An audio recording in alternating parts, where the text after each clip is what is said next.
We are so pleased to have J. Warner Wallace with us.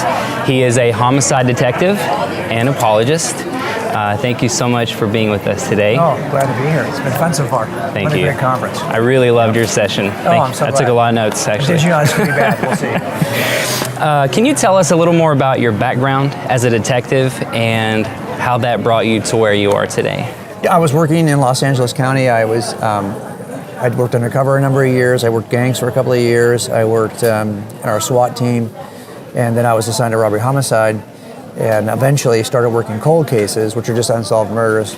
And a bunch of these got the attention of NBC, so we ended up doing a bunch of Dateline episodes, and that just opened an opportunity for me to talk about the gospel publicly. But I wasn't a Christian when I started. I was a pretty skeptic. You see a lot of, you certainly are aware of the presence of evil if you're working in law enforcement. So, and also I just wasn't raised around any Christians, so I didn't know really anybody who ever, we talked about it afterwards, no one ever invited us to church as a kid or as an adult. No, that's not true. Toward the very end, people were inviting me, but I thought they were so silly that I wasn't interested in the invitation. Yeah. So it just took, for us, it was when we finally did go to church, I was intrigued by a pastor who knew how to get my attention. He said that Jesus was the smartest man who ever lived. And if you're a prideful human who thinks that you're the smartest man who ever lived, then you might be interested in somebody else making that claim. That's good. And so that's what got me buying a Bible to see if that was true. Well, I really appreciated, so I'm 35, you mentioned when you were 35, you were very critical of Christianity. Right. How would you encourage someone being able to relate to that who is critical of Christianity? Well, it's okay to be critical. But just remember that there's a level of proof that you would accept for almost any claim, and it's not necessarily the level of proof you're accepting here. So what I mean is, I've never worked a criminal trial where I tried to prove something beyond a possible doubt. That's not the standard of evidence. The standard of proof is beyond a reasonable doubt. So if critical doubt, beyond a possible doubt is here, beyond a reasonable doubt is lower. There's a gap between those two. And I tell jurors all the time that I'm not going to be able to answer every question for you, because I can't even answer every question on the case I've been working for 20 years, because he hasn't confessed to me yet. So I don't know a lot of the little details, the why and hows. I may not know. That he did it, I can demonstrate. But why and how he did it, what motivated, those are things that he'd have to confess to us. And so I cannot talk about those things to you. I can give you everything you need to know to make a decision, but not everything that could be known. And there's a difference between everything that you need to know and everything that could be known. And it lies in that gap between reasonable doubt and possible doubt. And by the way, you don't know anything beyond a possible doubt. Everything you know is only beyond a reasonable doubt. Are you willing to embrace that same standard of proof for the things that come about Christianity? And I think you'd have to be, because there's nothing you know beyond a possible doubt. You could even argue, and we used to think, well, I at least know my own existence, but there are people who think all of this is just a computer simulation, and that we have been programmed that we think we exist when we don't. This is part of the program. And so you really can't be that sure if you stop and think about your level of proof. Are you making the same kind of grand assumptions about Christianity? Are you fair? Are you being fair? One thing I learned early on, the first rule of investigations is you can't be a know-it-all. You can't think you know. As soon as you walk in the room, oh, she's married, she's divorced, and she's dead here? Oh, her husband's a killer. It may be that her husband's a killer. There's probably a good chance her husband's a killer, but you can't assume that her husband's a killer until you've done the investigation. Don't assume that there is no God until you've done the investigation. That's great insight, thank you. In your book, Person of Interest, you talk about making a case without evidence, and you use the illustration of a bomb going off, and how you can study the fuse and the fallout. That's right. So how does that come to play in finding evidence for Jesus? So look, first of all, as far as evidence goes, everything is evidence. Everything is evidence. What's in the room at the time of the murder? That's evidential. What's missing from the room? That's evidential. What did he say? That's evidential. What did he fail to say? That's evidential. It turns out everything can be used as evidence.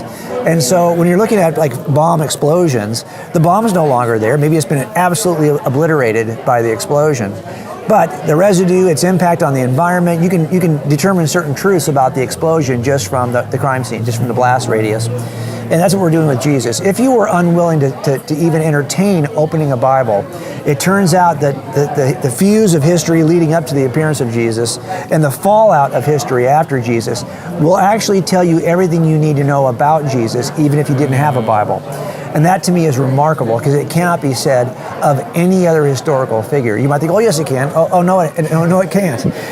No one has had the impact on literature, art, music, education, science, and world religions that Jesus of Nazareth is. And if you think about it as an atheist, the things that mattered most to me was literature, art, music, education, and science.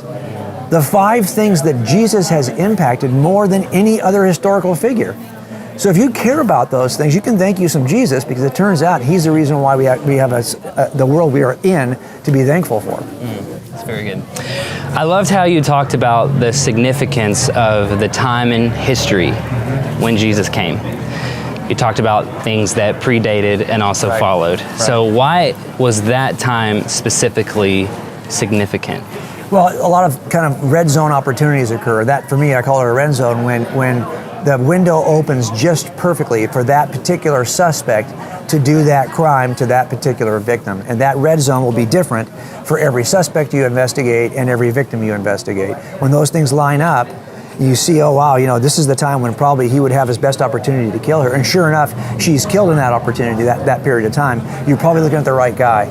So the same thing is true of Jesus. It turns out there's a spiritual fuse, and we talked about that a little bit today, a kind of a cultural fuse of the Roman Empire.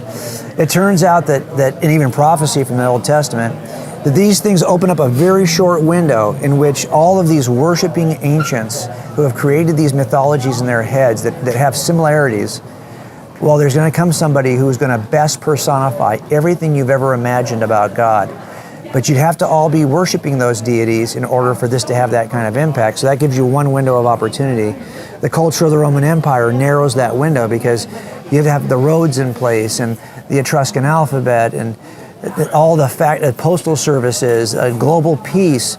There's a window that's opened up by culture that allows for the transmission of the information about Jesus. And there's also a prophecy from Daniel that tells you about when Jesus is going to show, when the Messiah is going to show up. If you overlap all of these windows of opportunity, you get a very small window in the first century, and Jesus happens to arrive in it. So he's either incredibly lucky, or there's something about that red zone that says that of all the candidates that could change history and cause us to call the first century, Jesus is the one who takes advantage of all these red zone opportunities. Nobody else does that. Thank you. So I have 2 more questions for our audience.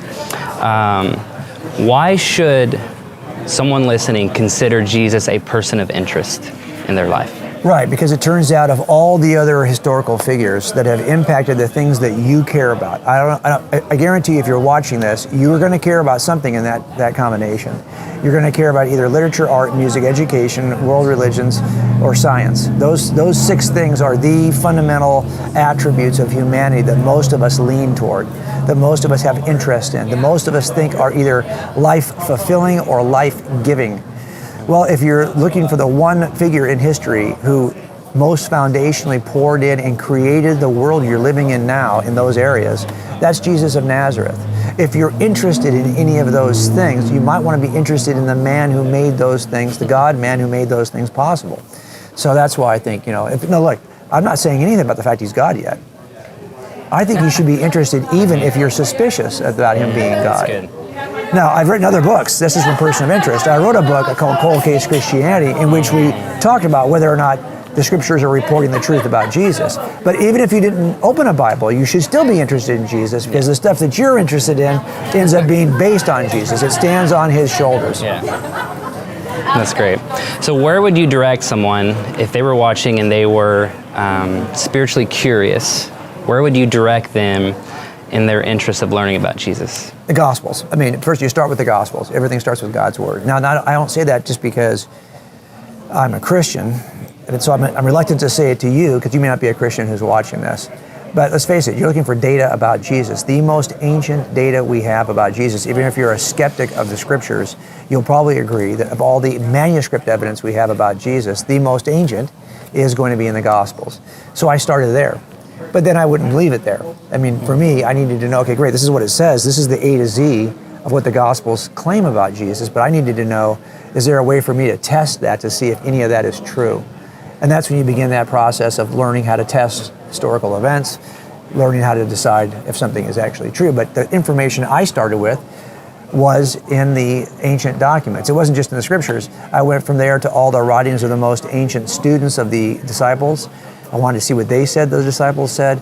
You can look at a lot of antiquity to see what did non-Christians say about Jesus in the first 3 centuries. All the stuff I looked at was before the Council of Nicaea. Because the claim I had in my head was, oh yeah, by the time it gets to that, it's the Roman Empire that's crafting this thing. So I wanted to know, what was Christianity all about before the Roman Empire grabbed hold of it and leveraged it? So I just was suspicious of anything post the Council of Nicaea, post Constantine. So if all you do is focus on the stuff that's pre-Constantine, oh, trust me, you'll have enough information. Well, you have given us such valuable insight. Thank you so much. Oh, glad to do it. How can we connect with you in your ministry? Yeah, you can find me at coldcasechristianity.com, and that's a place where I post 3 times a week. We've got podcast videos and articles there every week. Awesome. Yeah. Well, this has been so meaningful. Thank you so much. Thanks for having me. Yeah.